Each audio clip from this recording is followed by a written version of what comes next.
नमस्ते दोस्तों, मैं श्रेयस बड़ी आप सब नमस्ते दोस्तों, मैं श्रेयस बड़ी आप सबका मेरे YouTube चैनल पे बहुत बहुत स्वागत करता हूँ। आज हम डेली करंट अफेयर्स सीरीज से 17 जनवरी 2024 के करंट अफेयर्स पढ़ने वाले हैं, जिसका source PIB, the Hindu, Indian express जैसे काफ़ी सारे अलग अलग सोर्सेस होंगे जो कि आपके हर एग्जाम के लिए काफ़ी एसेंशियल होगा, चाहे वो UPSC हो, PSC, SSC या फिर banking, defence, railway et cetera et cetera. हर एग्जाम के लिए बहुत आपके लिए एसेंशियल होगा। उसी के साथ साथ इस वीडियो के एंड में हम कुछ MCQs सॉल्व करने वाले हैं इसी करंट अफेयर से रिलेटेड, जो MCQs आपको एग्जाम में भी आ सकते हैं। तो इस वीडियो के एंड तक बने रहे ताकि हर MCQ को आप अच्छे से सॉल्व कर पाए। तो चलिए आज के करंट अफेयर्स की शुरुआत करें। सबसे पहले जो न्यूज हमें देखने मिल रही है वो है डीजी यात्रा को लेकर, और ये सिलेबस जो आएगा गवर्नेंस से आएगा। इससे आपको क्वेश्चन गवर्नेंस में आ सकते हैं। जो भी एग्जाम में गवर्नेंस से टॉपिक रहेगा उसमें ये क्वेश्चन आएगा। रिसेंटली हुआ क्या है, काफी सारी कंप्लेंट्स बढ़ गई है, काफी सारी कंप्लेंट्स आ रही है पैसेंजर्स से अलग अलग एयरपोर्ट से, और वह कहा जा रहा है कि जबरदस्ती उनसे प्राइवेट स्टाफ और CISF जो पर्सनल होते हैं ना, CISF वाले जो एयरपोर्ट पे, वो उन्हें एनरोल कर रहे हैं डीजी यात्रा के लिए। तो ये डीजी यात्रा न्यूज में आ गया इस कारण, क्योंकि ऐसी काफी सारी कंप्लेंट आ रही है। तो हमें सबसे पहले देखना होगा कि ये डीजी यात्रा होता क्या है। तो हुआ क्या है, इन दिसंबर 2023 जो एयर ट्रैवल होता है उसका हॉलीडे सीजन था दिसंबर 2023 में। तो ऐसा देखा गया कि जो पर्सनल सिक्योरिटी पर्सनल्स थे जो एयरपोर्ट पे, या जो प्राइवेट स्टाफ था, वो लोगों के फेशियल बायोमेट्रिक्स ले रहे थे एयरपोर्ट पे एंट्री गेट्स पे, यानी उनके जो फेसेस है उसकी कहीं ना कहीं बायोमेट्रिक्स लिए जा रहे थे गेट पे, और उन्हें बिना पूछे या उन्हें बिना बताए कि डीजी यात्रा ऐप जो है उसके बारे में उन्हें कोई नॉलेज भी नहीं दिया गया, और उन्हें पूछा भी नहीं गया कि हम आपके फेशियल बायोमेट्रिक्स क्यों ले रहे हैं, और ये लिए जा रहे थे। इससे काफ़ी सारी कंप्लेंट्स आने लगी। तो डीजी यात्रा ये न्यूज़ में आ गया। अब हमें देखना है कि डीजी यात्रा होता क्या है। तो सबसे पहले जब हम डीजी यात्रा क्या होता है ये देखेंगे, तो अबाउट डीजी यात्रा में सबसे पहली बात आपको ये बता दूं कि डीजी यात्रा जो है इंडस्ट्री लेड इनिशिएटिव है। यानी ये क्या करता है डीजी यात्रा, यानी आपको नाम से पता ही चल रहा होगा, डीजी यात्रा ने डिजिटल यात्रा। अभी जो डिजिटल यात्रा आप करने वाले हो ये होता क्या, इसमें सबसे पहले इंडस्ट्री लेड इनिशिएटिव है। यानी एक इंडस्ट्री, यानी हम कहेंगे जो भी यात्रा वाली, जो भी टूरिज्म वाली इंडस्ट्रीज है उससे रिलेटेड है। यहाँ पे आपके फेशियल रिकॉग्निशन टेक्नोलॉजी चलाई जाती है, यानी आपके फेशियल जो भी रिकॉग्निशन है वो लिए जाते हैं। फेसेस के चलते आपको टर्मिनल पे एंट्री दी जाती है, सिक्योरिटी क्लियरेंस होते हैं। यानी हम कहेंगे कि पहले जो है वो पेपर्स को देखो, ये करो, फिर आपके आधार कार्ड देखो, ऐसा वैसा जो भी है, या फिर आपके जो भी डॉक्यूमेंट्स है वो देखते रहो।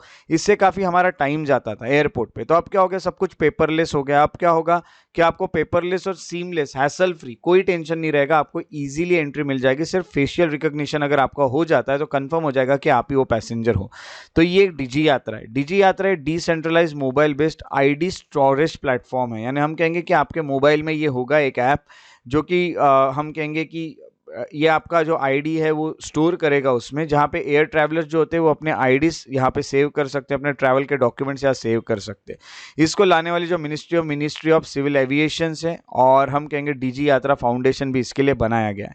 और हम कहेंगे this platform is the next step towards creating digitally empowered society. है ना, यही है कि हर चीज़ों को जब डिजिटल किया जा रहा है तो हमारी सोसाइटी को भी डिजिटल किया जाएगा, और इससे हम कहेंगे ऑटोमेटिक एक डिजिटल प्रोसेसिंग होगी ऑफ फ्लायर्स। जो भी लोग यानी हम कहेंगे फ्लाई करने वाले, या जो भी लोग ट्रैवल करने वाले बाय फ्लाइट्स, तो उनके लिए काफ़ी अच्छा एक प्रोसेस होगा, डिजिटली हर चीज़ हो जाएगी, और इससे आपको ज़्यादा टाइम वेट भी नहीं करना पड़ेगा। और हम ये भी देखते हैं कि जो भी आपकी बोर्डिंग है वो प्रोसेस भी बहुत फास्टर हो जाएगी और सीमलेस हो जाएगी। डीजी यात्रा जो है ये 4 पिलर्स पे बनी हुई है, जिसमें हम कहेंगे पैसेंजर्स होते हैं, कनेक्टेड फ्लाइंग्स होते हैं, या कनेक्टेड एयरपोर्ट्स होते हैं, कनेक्टेड सिस्टम होता है। यानी पैसेंजर्स जो होंगे उनके पास तो रहेगा, उसके अलावा जो भी फ्लाइंग है, जो भी फ्लाइट से उससे रिलेटेड होगा, वो पूरे से वो कनेक्टेड रहेंगे, ऊपर से एयरपोर्ट से भी कनेक्टेड रहेंगे, और पूरे सिस्टम से कनेक्टेड रहेंगे। तो हर सिस्टम कनेक्टेड रहेगा, एयरपोर्ट्स कनेक्टेड रहेंगे, फ्लाइट्स कनेक्टेड रहेंगे, पैसेंजर्स कनेक्टेड रहेंगे। तो ये सब चीज़ें इस पे है, डीजी यात्रा इस पे बना हुआ है। और आपको ये बता दूं कि इससे आपका ईजी एंट्री होगी हर चेक पॉइंट पे। जैसे कि एयरपोर्ट पे हर चेक पॉइंट पे काफ़ी टाइम लगता था, अब ये टाइम बहुत कम हो जाएगा, और ये पेपरलेस एंट्री होगी आपकी एयरपोर्ट पे। फेशियल रिकॉग्निशन सॉफ्टवेयर जो है उसका यूज़ किया जाएगा, और इससे आपको ये बता दूं कि लोअर कॉस्ट ऑपरेशन है, इसमें ज़्यादा खर्चा भी नहीं आएगा। अब इसका फ़ायदा क्या है, ये तो हो गया डीजी यात्रा के बारे में। अब हम देखते हैं इसका फ़ायदा क्या है, इसका सिग्निफिकेंस क्या है। फेशियल रिकॉग्निशन टेक्नोलॉजी जो होती है ये काफ़ी बेनिफिशियल होती है और इससे कन्वीनियंस भी आपको होगा, काफ़ी कन्वीनियंट, और आपको काफ़ी सारा एयरपोर्ट पे भीड़ भी कम हो जाएगी, रिड्यूसेस कंजेशन, भीड़ भी कम होगी। ऊपर से एयरपोर्ट पे हम कहेंगे आपके काम भी जल्दी जल्दी हो जाएंगे और इससे सिक्योरिटी स्टैंडर्ड्स भी बढ़ जाएंगे। यानी फेशियल रिकॉग्निशन से आपका जो भी आपके जो भी आईडीज़ है उसको ज़्यादा वेरीफाई नहीं करना होगा और कोई झूठी चीज़ें भी यहाँ बता नहीं सकता क्योंकि आपका फेस डायरेक्टली सामने आएगा। तो हम कहेंगे कि फेस से ही सब चीज़ें मैच कराई जाएगी। तो हम कहेंगे कि ये करंट सिस्टम परफॉर्मेंस जो होता है इसको भी इम्प्रूव करेगा। तो काफ़ी एक अच्छा एक हम कहेंगे इनिशिएटिव माना जा रहा है जिसको डिजी यात्रा कहा जाता है। तो ये डिजी यात्रा अच्छे से याद रखेगा, गवर्नेंस के सिलेबस में आपको ये देखने मिलेगा करंट अफेयर। इसका जो सोर्स था वो था द हिंदू। अब यहाँ पे जो दूसरा आपको करंट अफेयर्स या करंट न्यूज़ देखने मिल रही है वो है फॉरेन कंट्रीब्यूशन रेगुलेशन एक्ट को लेके। अब हुआ क्या है, ये सिलेबस जो है वो पॉलिटी से आएगा। तो कोई भी एग्जाम में जहाँ आपको पॉलिटी सब्जेक्ट मिलता है उसमें ये क्वेश्चन आने के चांसेस बहुत ज़्यादा है। रिसेंटली हुआ क्या है, होम मिनिस्ट्री जो होते हैं उन्होंने foreign contribution regulation act FCRA के रजिस्ट्रेशन जो होते हैं वो कैंसिल कर दिए गए हैं। तो हम कहेंगे रजिस्ट्रेशन क्या है या FCRA क्या है ये हमें आगे पढ़ना है, बट इतना बता दूं कि रिसेंटली ये सब रजिस्ट्रेशन कैंसिल कर दिए गए। अब इसके बैकग्राउंड में अगर हम जाते हैं तो एक रीज़न जो बताया गया है वो रीज़न ये है is that the institute publish reports, जो भी ये इंस्टीट्यूट थे वो पब्लिश करे थे report on current affairs programme, ये एक्ट का वायलेशन था। तो हम कहेंगे कि जो करंट अफेयर्स के प्रोग्राम्स है वो सब यहाँ पे चलाए जा रहे थे, इस कारण यहाँ पे ये सब चीज़ें बंद करा दी गई है। ये एक्ट के चलते रजिस्ट्रेशन बंद करा दी गई। हर चीज़ आपको क्लियर होगी जैसे जैसे आप आगे बढ़ोगे। तो पहले तो हम FCRA क्या होता है ये देख लेते हैं, about foreign contribution regulation act. तो सबसे पहले आपको ये बता दूं कि मिनिस्ट्री ऑफ होम अफेयर्स जो होती है वो रेगुलेट करती है FCRA इंडिया को। अब नाम से पता चल रहा है फॉरेन कंट्रीब्यूशन, यानी फॉरेन से जो भी डोनेशन आ रहे हैं, फॉरेन से जो भी कंट्रीब्यूशन आ रहे हैं उसको रेगुलेट करने के लिए ये एक्ट कहीं ना कहीं काम करता है। ये तो हमें यहाँ पे पता ही चल जाता है। अब सबसे पहले आपको ये बता दूं कि मिनिस्ट्री ऑफ होम अफेयर्स इसको चलाती थी। उसके अलावा फॉरेन कंट्रीब्यूशन रेगुलेशन एक्ट जो होता है इसको कब इनेक्ट किया गया था, तो इसको इमरजेंसी के टाइम 1976 में जो इमरजेंसी लगाई गई थी उस टाइम इसको इनेक्ट किया गया था। ये जो लॉ होता है इससे फॉरेन डोनेशंस जो भी आने वाले हैं, चाहे वो इंडिविजुअल को दे फॉरेन से डोनेशन या फिर किसी एसोसिएशन को दे, उनको रेगुलेट किया जाता है। उनको एक तरह से हम कहेंगे कि एक मैनर में किस तरह से होना चाहिए, कैसे चलाना चाहिए बताया जाता है।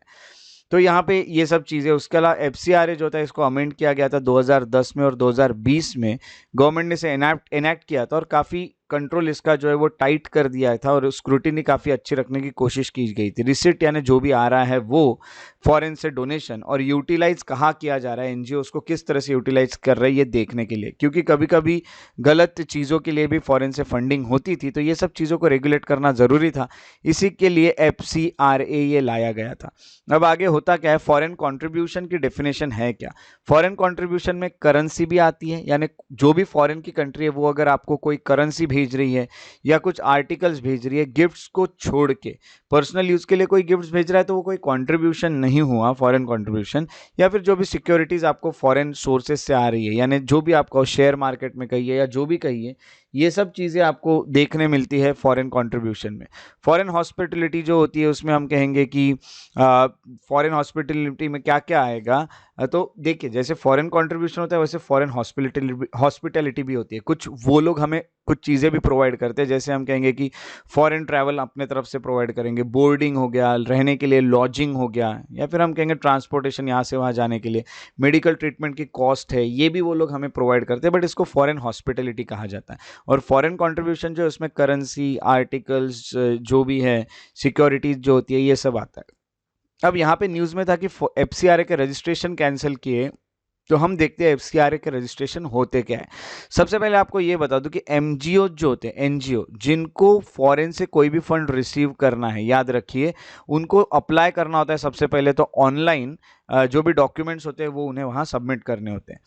तो FCRA रजिस्ट्रेशन यहाँ पे दिए जाते हैं आपको। ये जो भी NGOs है जिनको फॉरेन से रिसीव करने फंड, उनको फिर यहाँ पे FCRA रजिस्ट्रेशन दिया जाएगा। इंडिविजुअल से एसोसिएशन को सबसे पहले देखा जाएगा उनका कल्चरल चीज़ें, इकोनॉमिकल चीज़ें, या फिर हम कहेंगे एजुकेशनल या रिलीजियस या सोशल प्रोग्राम किस चीज़ से रिलेटेड वो सब करना चाहते हैं वो देखा जाएगा, और फिर जो भी है वो अप्लाई उनको करने के बाद उनको कहीं ना कहीं रजिस्टर किया जाएगा। जो following the application by NGO, जब एनजीओ जो होता है वो एप्लीकेशन देंगे तो जो MHA होता है, मिनिस्ट्री ऑफ होम अफेयर्स होता है, वो कुछ इंक्वायरीज करता है इंटेलिजेंस ब्यूरो के थ्रू, कहीं ये गलत तो नहीं है, कोई फॉरेन फंडिंग गलत चीज़ों के लिए तो नहीं हो रही है। ये सब चीज़ों की सबसे पहले इंक्वायरी होती है और इंक्वायरी होने के बाद फिर जो भी प्रोसेस है उसके थ्रू यहाँ पे एप्लीकेशन दिए जाते हैं। तो FCRA रजिस्ट्रेशन आपको इस तरह से देखने मिलते हैं। तो ये सब चीज़ें यहाँ पे कैंसिल की है, FCRA रजिस्ट्रेशन। अब आगे होता क्या है, FCRA एक्सेप्शंस एंड प्रोहिबिशंस पहले कुछ देख लेते हैं। तो कुछ प्रोहिबिटेड कैटेगरीज होती है, जैसे foreign donation are not permitted for candidates, election के टाइम पे आप ये नहीं ले सकते, जर्नलिस्ट भी नहीं ले सकते हैं, मीडिया ब्रॉडकास्ट कंपनीज भी नहीं ले सकती है, तो जो भी मीडिया वाली कंपनीज है वो भी नहीं ले सकती है, जजेस नहीं ले सकते, गवर्नमेंट सर्वेंट्स नहीं ले सकते हैं, member of legislature, member of parliament कहिए या मेंबर ऑफ लेजिस्लेटिव असेंबली कहिए, ये भी नहीं ले सकते। इवन पॉलिटिकल पार्टीज जो होती है ये भी नहीं ले सकती है, या फिर उनके ऑफिस में काम करने वाले लोग भी नहीं ले सकते हैं, कोई भी ऑर्गेनाइजेशन जो पॉलिटिकल नेचर की ये ले नहीं सकती है। तो ये सबसे पहले चीज़ें आपको पता चलती है कि इलेक्शन के टाइम पे आपको फॉरेन डोनेशंस लेना, ये हम कहेंगे अलाउड नहीं है।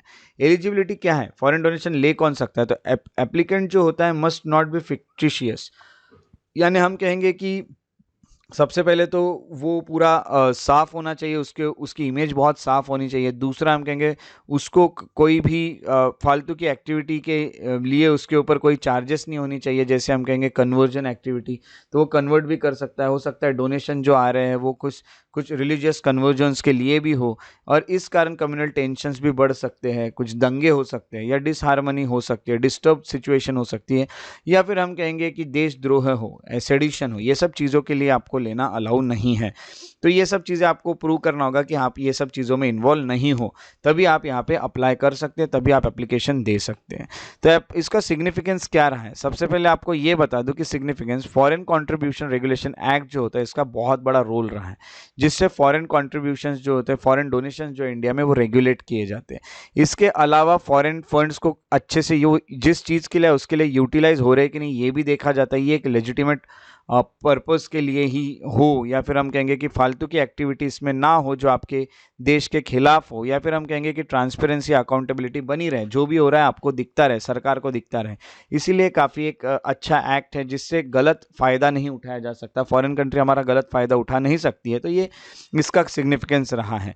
तो इस तरह से यहाँ पे आपको पता चलता है कि जो FCRA के कंट्रीब्यूशन रेगुलेशन एक्ट है उसमें, यानी हम कहेंगे कि जो भी इसके रजिस्ट्रेशन थे वो फिलहाल के लिए कैंसिल कर दिए गए, ये आपको करंट अफेयर्स में देखने मिलता है।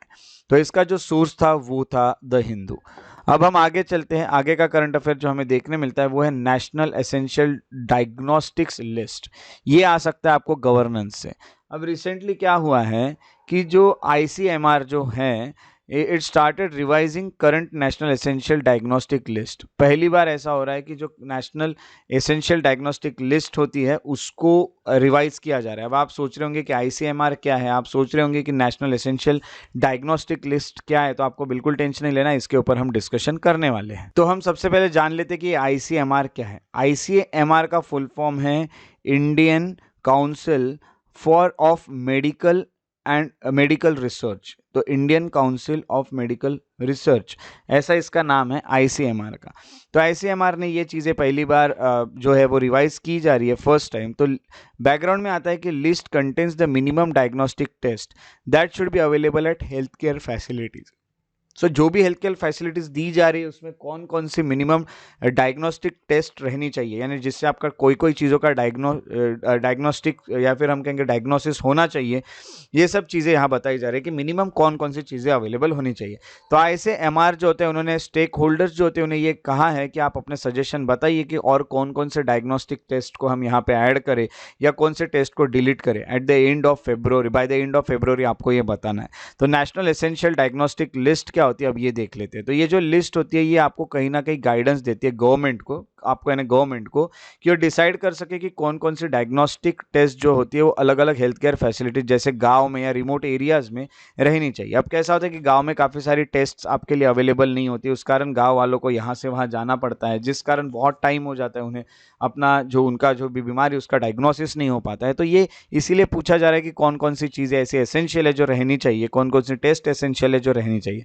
वर्ल्ड हेल्थ ऑर्गेनाइजेशन जो होता है उसने फर्स्ट एडिशन ऑफ जो है ऑफ एसेंशियल डायग्नोस्टिक लिस्ट जो होती है वो मई 2018 में ही बता दी गई थी। तो हम कहेंगे कि नेशनल लिस्ट भी आई थी उसके बाद 2022 में कि कौन कौन सी एसेंशियल मेडिसिन की ज़रूरत है, ये हमने बताया है। अब ज़रूरत है कि कौन कौन से डायग्नोस्टिक्स की ज़रूरत है इंडिया में, ये बताने की। इवन तो जो WHO जो है उसका EDL यानी एसेंशियल डायग्नोस्टिक लिस्ट जो होती है, ये एक रेफरेंस पॉइंट है जिससे हम सोच सकते हैं कि हमारे पास क्या क्या होना चाहिए। तो इंडिया की जो डायग्नोस्टिक लिस्ट होती है ये कस्टमाइज की जाएगी, प्रिपेयर किया जाएगा इंडिया के हेल्थ केयर प्रायोरिटीज़ के अकॉर्डिंग। अब WHO तो इंडिया के अकॉर्डिंग नहीं करेगा ना, कौन कौन सी बीमारियाँ है, कौन कौन सी चीज़ों के डायग्नोस्टिक्स या डायग्नोसिस के टेस्ट जो है वो ज़रूरी है, ये तो हमें नहीं पता रहेगा। तो ये सब चीज़ें यहाँ पे बताई जाएगी। तो इन इंडिया हम कहेंगे डायग्नोस्टिक्स जो होते हैं वो रेगुलेट किया जाता है बाय मेडिकल डिवाइस रूल्स 2017 के जो भी रूल्स है उसके अकॉर्डिंग उसे चलाया जा रहा है। उसके अलावा आपको ये भी बता दूं कि डायग्नोस्टिक्स जो होते हैं उसमें medical devices in vitro diagnostics ऐसा कहा जाता है। ये कुछ रेगुलेटरी फ्रेमवर्क फॉलो करता है जिसमें हम कहेंगे ड्रग रेगुलेशन, यानी जो भी आपकी दवाई है उसके भी रेगुलेशन चलते हैं under the drug cosmetics act 1940। ये कौन सी दवाइयाँ होनी चाहिए और कौन कौन से कॉस्मेटिक्स यूज़ होने चाहिए आपके मेडिकल फैसिलिटीज़ में, ये भी आपको बताता है। तो ड्रग्स एंड कॉस्मेटिक रूल्स जो होते हैं 1945 में भी आए थे और रूल्स, और ड्रग्स एंड कॉस्मेटिक्स एक्ट जो है ये 1940 में भी आया था। और Indian council of medical research ICMR जो होता है ये first national essential diagnostic list 2019 में रिलीज कर चुका है। तो ये होने के अलावा इससे हम कहेंगे कौन कौन से डायग्नोस्टिक चीज़ें रहनी चाहिए, ये आपको पहले 2019 में बताया था, बट अभी वही है कि रिवाइज किया जा रहा है और भी इसमें कुछ चेंजेस किए जाएंगे। तो हर लेवल पे इसको डेवलप किया जा रहा है, विलेज लेवल पे, प्राइमरी सेकेंडरी लेवल पे, टर्शियरी केयर जितने भी हैं हर जगह इसको कहीं ना कहीं हम कहेंगे कि अपडेट किया जा रहा है और इसको इंक्लूड कराया जा रहा है। तो it includes the group of general laboratory test. तो जनरल लैबोरेटरी टेस्ट जो होती है ये भी यहाँ पे, यानी जो भी पेशेंट की केयर के लिए बहुत ज़्यादा ज़रूरी है, तो लैब में जो भी टेस्ट होती है वो सब चीज़ें, यानी कम्युनिकेबल डिसीज़ हो जो लगता है, जो फैलता है एक दूसरे से, या फिर नॉन कम्युनिकेबल डिसीज़ हो जो नहीं फैलता है एक दूसरे से, तो वो हर चीज़ का डायग्नोसिस यहाँ पे होना चाहिए ऐसा कहा जाता है। उसके अलावा काफ़ी सारे जो लिस्ट ऑफ ह्यूमन रिसोर्सेस है, तो कौन कौन इस पे काम करेंगे वो भी बताया गया, जैसे आशा वर्कर्स काम करेंगे, लैब टेक्नीशियंस या फिर पैथोलॉजिस्ट जो होते हैं वो अलग अलग लेवल पे किस तरह से काम करेंगे, वो भी यहाँ पे काफ़ी चीज़ें बताई जाएगी। उसी के साथ साथ आपको ये बता दूं कि इसका सिग्निफिकेंस है क्या। तो NADL जो है, NADL का फुल फॉर्म अब आप जानते हो, नेशनल एसेंशियल डायग्नोस्टिक लिस्ट जो होती है, इससे जो भी करंट रेगुलेटरी सिस्टम गैप है, यानी जो जो चीज़ें अब तक कवर नहीं हो रही थी, वो डिवाइसेस जो अभी अवेलेबल नहीं थे, वो डायग्नोस्टिक टेस्ट जो अवेलेबल नहीं थे, वो पूरी ही अवेलेबल हो जाएगी। तो ये बहुत अच्छी एक बात होगी, ये इसका सिग्निफिकेंस होगा। तो यहाँ पे है, हम देख रहे हैं ये करंट अफेयर में कि नेशनल एसेंशियल डायग्नोस्टिक लिस्ट जो होती है इसको पहली बार रिवाइज किया जा रहा है, इसको अपडेट किया जा रहा है। ये करंट अफेयर था और इसका सोर्स था द हिंदू से ये करंट अफेयर लिया गया था। आगे का जो हम करंट अफेयर देखते हैं उसमें स्टार्टअप की रैंकिंग्स आई है 2022 की। तो ये गवर्नमेंट इनिशिएटिव जो है उसके सिलेबस में कवर होता है। तो स्टार्टअप रैंकिंग्स 2022 की आई है। आपको ये बता दूं कि तमिलनाडु जो होता है वो बेस्ट परफॉर्मर है और टॉप कैटेगरी है स्टेट में स्टार्टअप रैंकिंग्स में, जो रिसेंटली रिलीज किए गए हैं उसमें तमिलनाडु फर्स्ट पे दिख रहा है। इसका बैकग्राउंड अगर देखें तो 4th एडिशन आया है स्टार्टअप इंडिया रैंकिंग का। तो स्टार्टअप यही है कि आप लोगों के जो भी स्टार्टअप्स है उसको लेके, यानी हम कहेंगे कि ये किसके अंडर आता है, तो department for promotion of industry and internal trade. तो ये ट्रेड व्यापार से रिलेटेड है, इंडस्ट्री से रिलेटेड है, तो उसी के अंडर आएगा। तो इसलिए स्टार्टअप के रैंकिंग यहाँ पे बताया गया और उसमें तमिलनाडु ये बेस्ट परफॉर्मर आपको पता चल रहा है। स्टार्टअप रैंकिंग की अगर बात करें 2022 की, तो इसको रिलीज कौन करता है, अच्छे से याद रखिएगा, एग्जाम में क्वेश्चन आ सकता है। Department for promotion of industry and internal trade DPIIT इसको रिलीज करता है। ऑब्जेक्टिव क्या है, जितने भी इंडियन स्टेट्स है उनको इवैल्यूएट करना, उनको देखना, उनको स्टडी करना, और यूनियन टेरिटरीज को भी, और उनके एफर्ट्स देखना कि वो स्टार्टअप में किस तरह से ग्रो कर पा रहे हैं। जो स्टेट्स की रैंकिंग है वो हम कहेंगे कि वो बताता है कि वो किस तरह से अपने आप को डेवलप कर रहे हैं, पीरियोडिक कैपेसिटी बिल्डिंग देखता है उनकी। और हम कहेंगे ये फरवरी 2018 से शुरू किया गया रैंकिंग देना। इससे हम यही कहते हैं कि इंडियन स्टार्टअप लैंडस्केप जो होता है उसको एवेल्यूएट किया जाता है, स्टेट्स को देखा जाता है, यूनियन टेरिटरीज को देखा जाता है, और वो कितना अच्छा डेवलपमेंट कर रहे हैं वो जानने की कोशिश की जाती है। जाती है। तो स्टेट स्टार्टअप रैंकिंग एक्सरसाइज जो है, उस कारण हर स्टेट बोलो या यूनियन टेरिटरी बोलो, वो स्टार्टअप की पॉलिसीज को और अच्छे से चला रहा है ताकि वो भी टॉप पे आ सके। तो ये कहीं ना कहीं उन्हें मोटिवेट कर रहा है कि भाई आप भी अपने स्टेट को टॉप पे लाने की कोशिश कीजिए। उसी के अलावा जो स्टेट स्टार्टअप रैंकिंग फ्रेमवर्क होता है, इससे वही है कि सेंटर हो और स्टेट या यूनियन टेरिटरीज हो, वो कहीं ना कहीं अपने एफर्ट्स डाले जा रहे हैं और कहीं ना कहीं एंटरप्रेन्योरल हम कहेंगे जो माइंडसेट है वो यहाँ पे बनाया जा रहा है, यानी लोग अपने बिजनेस ओपन करें, उसको कहीं ना कहीं प्रमोट करने की कोशिश की जा रही है।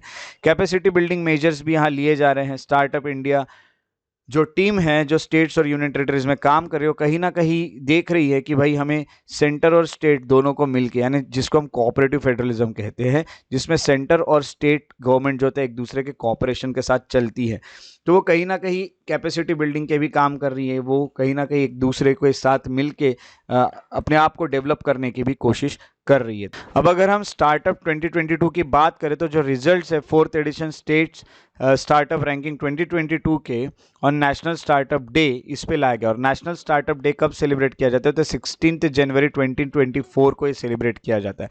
और एक इवेंट हुआ था दिल्ली में भारत मंडपम में, तो वहाँ पे ये रैंकिंग्स बताए गए थे। तो इसमें जो रैंकिंग्स है उसकी अगर हम बात करें तो इसमें कुछ कैटेगरीज है। कैटेगरी ए स्टेट्स में ऐसे स्टेट्स डाले जाते हैं जिनकी पॉपुलेशन मोर देन 1 करोड़ है। उसके अलावा कैटेगरी बी स्टेट्स में वो स्टेट्स डाले जाते हैं जिनकी पॉपुलेशन लेस देन 1 करोड़ है। तो हम सबसे पहले कैटेगरी ए स्टेट्स के पास आते हैं। इसमें बेस्ट परफॉर्मर रहे गुजरात, कर्नाटक, केरला और तमिलनाडु। ये 4 स्टेट बेस्ट परफॉर्मर्स रहे स्टार्टअप में। टॉप परफॉर्मर्स की अगर बात करें तो उसमें महाराष्ट्र, उड़ीसा, पंजाब, राजस्थान और तेलंगाना आते हैं। लीडर की अगर बात करें तो तेलंगाना हम कहेंगे आसाम, मध्य प्रदेश, उत्तर प्रदेश और उत्तराखंड देखने मिलते हैं।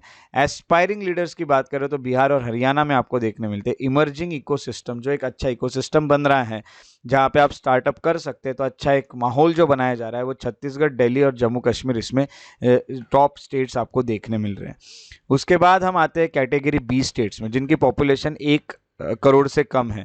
इसमें हम आते तो बेस्ट परफॉर्मर्स हिमाचल प्रदेश आपको देखने मिल रहा है। टॉप परफॉर्मर आपको अरुणाचल प्रदेश और मेघालय देखने मिल रहा है। लीडर आपको गोवा, मणिपुर और त्रिपुरा देखने मिल रहा है। एस्पायरिंग लीडर अंडमान निकोबार और नागालैंड देखने मिल रहा है। इमर्जिंग इकोसिस्टम आपको जो देखने मिल रहा है चंडीगढ़, दादरा नगर हवेली, दमन दीव में, और लद्दाख, मिजोरम, पुदुचेरी और सिक्किम में देखने मिल रहा है। तो ये सब जो लोग हैं ये टॉप के परफॉर्मर्स है जो आप देख पा रहे हैं कैटेगरी ए और कैटेगरी बी स्टेट्स में। उसके अलावा ये जो करंट अफेयर था ये बिजनेस लाइन से था जो इसका सोर्स, तो हमें ये पता चलता है ये करंट अफेयर जो कि था स्टार्टअप रैंकिंग 2022 के ऊपर। अब आगे का जो करंट अफेयर हमें देखने मिलता है वो है जगन्नाथ टेम्पल को लेके, और ये आता है सिलेबस आर्ट एंड कल्चर से। आर्ट एंड कल्चर के सिलेबस से ये जगन्नाथ टेम्पल वाला करंट अफेयर आपको देखने मिलता है। कंटेक्स्ट ये है कि सबसे पहले आपको ये बता दूं कि जगन्नाथ टेम्पल जो होता है उसका एक कॉरिडोर प्रोजेक्ट है पुरी में, वो यहाँ पे चलाया जा रहा है। ये ओपन होने वाला है पब्लिक के लिए 17 जैन 2024 से, यानी आज का ही वो दिन था जब ये एक ओपन होने वाला है था। तो हम 17 जैन में ये बहुत बड़ा कॉरिडोर प्रोजेक्ट था पूरी में, ये चलाया जा रहा है जगन्नाथ टेम्पल में। तो टेम्पल हेरिटेज कॉरिडोर जो होता है वो बनाया गया था जिससे आप विजुअल कनेक्शन हो जाएगा डिवोटीज का, तो हम कहेंगे मंदिर के साथ या भगवान के साथ, यहाँ पे आपको ये देखने मिल रहा है। तो ये जगन्नाथ टेम्पल के बारे में सबसे पहले जान लेते हैं। तो ये जो टेम्पल है इसको 12th सेंचुरी में अंतवर्मन चोड़गंग करके जो एक रूलर था उसने बनाया था। ईस्टर्न गंगा डायनेस्टी का था ये। तो इसको रिबिल्ड किया गया था बाद में जो भी गजपति लोग हैं जैसे रूलर्स, काफ़ी सारे रूलर्स ने इसको रिबिल्ड भी किया, बनाते गए, वापस बनाते गए। और ऐसा कहा जाता है कि ये जो जगह पे ये बना है ये एक साइट थी for earlier temple link to king Indra Yamuna करके जो है उस राजा से रिलेटेड ये एक टेम्पल वो बनाने वाला था, उसकी ही ये साइट थी जिसपे बनाया गया। तो इम्पोर्टेंट हिंदू पिलग्रिमेज है, आप जानते हो। तो हम 4 धाम का एक हिस्सा है। उसी के अलावा ये लॉर्ड जगन्नाथ के लिए बनाया गया है, और दूसरा बालभद्र भगवान है इसमें, और तीसरी जो है वो सुभद्रा है। तो श्री कृष्ण, बलराम और उनकी सिस्टर सुभद्रा, ये 3 उसमें बताए जाते हैं। तो लॉर्ड जगन्नाथ जो है वो विष्णु के ही एक फॉर्म है, जैसे कि आप जानते हैं कि विष्णु के ही अवतार है जो श्री कृष्ण है वो, तो लॉर्ड विष्णु के ही फॉर्म है लॉर्ड जगन्नाथ। ये जो टेम्पल होता है ये इसको व्हाइट पगोड़ा भी कहा जाता है, और ये 4 धाम का पार्ट है। भारत में 4 धाम है, उसमें बद्रीनाथ बद्रीनाथ, एक द्वारका, एक पुरी और एक रामेश्वरम है, ये याद रखिएगा। 4 धाम, बद्रीनाथ, द्वारका, पुरी और रामेश्वरम, ये 4 धाम का ही हिस्सा है। जो पुरी का टेम्पल है वो, अगर हम बात करें तो 4 धाम सर्किट जो होता है, इसको यमनिका तीर्थ भी कहा जाता है। तो ये यहाँ अगर आप देखोगे तो यहाँ पे कुछ वुडन के डाइटीज है, जो भगवान की मूर्तियां है वो लकड़े से बनाई गई है और उसको रिप्लेस किया जाता है पीरियोडिकली। अगर हम टेम्पल के मेन अट्रैक्शन की बात करें तो यहाँ पे एक रथ यात्रा का फेस्टिवल भी होता है। तो लॉर्ड जगन्नाथ, लॉर्ड बालभद्र और देवी सुभद्रा जो होती है, इनको एक रथ में ले जाया जाता है। बहुत बड़ी यहाँ पे रथ यात्रा होती है और इस टेम्पल में फूड ऑफरिंग के लिए भी काफ़ी ये टेम्पल जाना जाता है। तो यहाँ पे आपको अच्छा अच्छा जो फूड है वो भी ऑफर किया जाता है। अब हम इस मंदिर के आर्किटेक्चर की बात करते हैं। ये जो टेम्पल होता है ये हाई रेस प्लेटफॉर्म पे है, ये मैं आपको दिखाते हुए चलूंगा, आपको बिल्कुल टेंशन नहीं लेना, आर्ट एंड कल्चर का पोर्शन है, देखते हुए चलना पड़ेगा। ये आपको हाई रेस प्लेटफॉर्म पे ये टेम्पल बना हुआ दिख रहा है। उसके अलावा अगर यहाँ पे देखा गया तो इसमें 4 कंपोनेंट्स, एक विमान और देउल जिसे कहा जाता है, और उसी के अंदर गर्भगृह भी होता है। दूसरा जगमोहन है, तीसरा नटमंडप है और चौथा भोग मंडप है। अगर हम इसको देखें तो ये विमान या गर्भगृह, ये ऊपर का जो पोर्शन है विमान है, अंदर ही गर्भगृह रहेगा, यहीं पे भगवान को रखा जाएगा। ये जगमोहन है, यानी यहाँ पे ऑडियंस लोगों के लिए हॉल है। ये नटमंडप है, यहाँ पे डांसिंग हॉल है। या भोग मंडप है, या ऑफरिंग हॉल है, भगवान को कोई कोई चीज़ ऑफर की जाती है या डांस किया जाता था। तो इस तरह की कुछ आपको 4 कंपोनेंट्स इस मंदिर में देखने मिलते हैं। उसके अलावा आर्किटेक्चरल स्टाइल जो होती है इसमें 2 चीज़ों का कॉम्बिनेशन, एक है रेखा और एक है पीढ़ा। ये 2 चीज़ें भी आपको मंदिर में देखने मिलती है। ये आपको रेखा देउल देखने मिलता है और ये जो है ये पीढ़ा वाला देखने मिलता है। ये जो स्टाइल है ये पीढ़ा है और ये रेखा वाली स्टाइल है। तो इस तरह की 2 स्टाइल आपको यहाँ पे देखने मिलती है। ये पीढ़ा जगमोहन है और ये रेखा देउल है, ऐसे 2 है। तो ये आपको 2 देखने मिलते हैं। और यहाँ पे कार्विंग्स काफ़ी सारी अच्छी है गेट पे, और इसमें काफ़ी यूनिक फीचर है, जैसे इसमें नील चक्र आपको देखने मिलेगा, अरुण स्तंभ देखने मिलेगा। नील चक्र जो होता है वो टेम्पल के टॉप पे है, उस पर अलग अलग फ्लैग्स लगाए गए हैं। ईच नेम्ड पतिता पवन कहा जाता है जिसे, तो पतिता पवन जिसे कहा जाता है उसको होस्ट किया जाता है चक्र पे डेली। तो ये एक और करंट अफेयर है जो आपको AIR ये ऑल इंडिया रिपोर्टर में आपको देखने मिलता है। तो ये एक और करंट अफेयर है जो कि बहुत ज़्यादा ज़रूरी है, आर्ट एंड कल्चर में ये करंट अफेयर जाता है। और ये था अबाउट जगन्नाथ टेम्पल। उसके बाद के नेक्स्ट करंट अफेयर में आते हैं। नेक्स्ट करंट अफेयर में आपको अफ्रीकन चीता देखने मिल रहा है। तो अफ्रीकन चीता जो होता है ये एनवायरमेंट एंड इकोनोलॉजी वाले करंट अफेयर में ये जाता है। उसी के अलावा आपको ये बता दूं कि recently IUCN, international union for conservation of nature, ने अपग्रेड किया है हॉर्न ऑफ अफ्रीका चीता स्टेटस, जो कि एंडेंजर्ड पे पहुंच गया है। तो वहाँ पे कुछ लिस्ट होती है एंडेंजर्ड और ये सब चीज़ें यहाँ पे आपको देखने मिलती है। तो यहाँ पे हुआ क्या है, तो ग्रुप ऑफ एक्सपर्ट जो होता है उन्होंने अपील किया है IUCN को कि वो रिक्लासिफाई करे जो अफ्रीकन चीता था, ये अफ्रीका में देखने मिल रहा है, और इसको एंडेंजर्ड से वल्नरेबल में डाल दिया जाए। तो ये एंडेंजर्ड था, अब इसकी संख्या बढ़ रही है, तो इसको यहाँ से अपग्रेड करना होगा एंडेंजर्ड से और इसको वल्नरेबल में डालना होगा। तो ये है, तो इसकी पॉपुलेशन हमें बढ़ते हुए दिख रही है चीता के, काफ़ी अच्छी एक पॉजिटिव न्यूज़ है। अब अफ्रीका चीता के बारे में थोड़ा सा पढ़ लेते हैं। इसका जो साइंटिफिक नाम है वो है एसिनोनिक्स जुबैटस, जुबैटस ये उसका नाम है, साइंटिफिक नेम अफ्रीका चीता का। इसका हैबिटेट अफ्रीकन सवाना है, अफ्रीका के सवाना वाला जो एरिया उसमें ये पाया जाता है। इसकी जो बॉडी होती है काफ़ी लॉन्ग और स्लेंडर बॉडी होती है। ऐसा देखा गया तो 1.2 मीटर्स यानी 4 फीट ये लंबा होता है इसकी बॉडी, और इसकी टेल जो होती है वो 65 to 85 सेंटीमीटर होती है। और हम कहेंगे कि इसमें वाइट टफ्ट आपको देखने मिलता है। उसकी जो वेट होता है वो 34 से 54 kg तक होता है, जो कि 75 पाउंड्स to 119 पाउंड्स तक पहुंचता है। मेल्स जो होते हैं वो बड़े होते हैं स्लाइटली फीमेल्स से। उसी के अलावा they are bigger in size. Asiatic cheetah से ये काफ़ी, अफ्रीकन चीता जो होता है ये साइज में बड़े आपको देखने मिलते हैं। इसके जो भी हम कहेंगे कि राउंड स्पॉट्स उनके बॉडी में आपको देखने मिलते हैं छोटे छोटे, वो तो आपको इमेजिन भी हो रहा होगा। और एक ब्लैक मार्किंग्स होती है जो उनके आंखों के अंदर से तो उनके माउथ तक पहुंचते हुए आपको देखने मिलती है। तो इसका जो नाम है वो संस्कृत नाम से आया है, स्पॉटेड वन से आया है। ये आपको देखने मिलता है। उसी के अलावा हम कहेंगे कि ये जो शिकार है वो एंटेलोप्स यानी जो भी डियर होते हैं उनके शिकार करते हैं, मैमल्स या बर्ड्स के शिकार करके ये इसमें रहते हैं। तो they are fastest of all land animals. तो ये लैंड एनिमल में सबसे फास्टेस्ट आपको देखने मिलता है, जो लैंड पे चलने वाला एनिमल है उसमें। तो उसका कंजर्वेशन स्टेटस जो होता है वो हम कहेंगे वल्नरेबल में है अभी, और साइट्स के ये अपेंडिक्स 1 में आता है। अगर हम साइट्स की बात करें तो साइट्स का फुल फॉर्म है convention on international trade in endangered species, ये होता है। तो ये एनवायरमेंट में हम लोग पढ़ते ही है। तो इस तरह से आपको काफ़ी सारे करंट अफेयर्स देखने मिलते हैं। तो एक और करंट अफेयर अपने को देखने मिला जो कि अफ्रीकन चीता से था।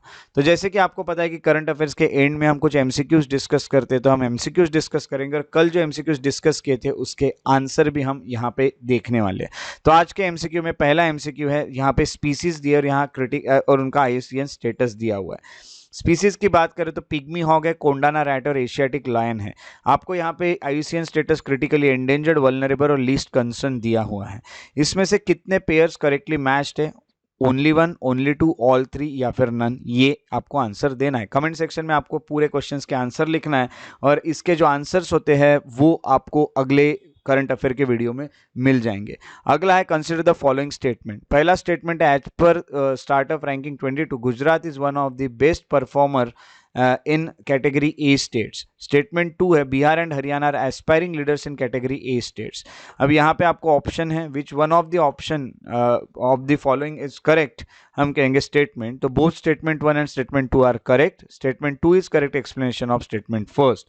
Both statement 1 and statement 2 are correct. Statement 2 is not correct explanation for statement 1। Statement 1 is correct but statement 2 is incorrect. Statement 1 is incorrect but statement 2 is correct. इस तरह से 4 ऑप्शन है, आपको 4 में से एक सही ऑप्शन यहाँ पे सिलेक्ट करना है। थर्ड क्वेश्चन जो आपको देखने मिल रहा है वो है with reference to Jagannath temple consider the following statement. It was built in 10th century. It was built over the centuries by later rulers like Gajapati. It is an important Hindu pilgrimage site as a part of Char Dham. How many statements given above is or are correct?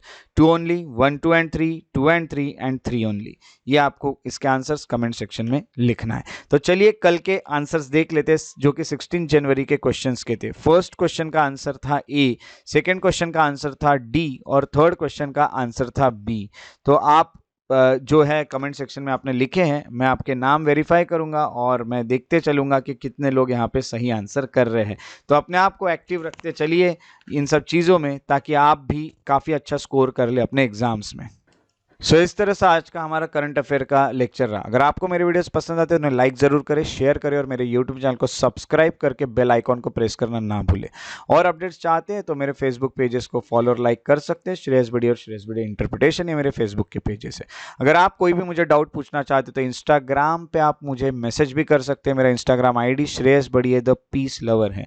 अगर आप मुझे mail करना चाहें तो shreyasbadi@gmail.com पे भी आप मुझे मेल कर सकते हैं। उसी के साथ साथ मेरा जो एकेडमी है श्रेयस IAS एकेडमी, उसको भी आप इंस्टाग्राम पे फॉलो कर सकते हैं ताकि और भी नॉलेजेबल वीडियोस आपको मिल सके।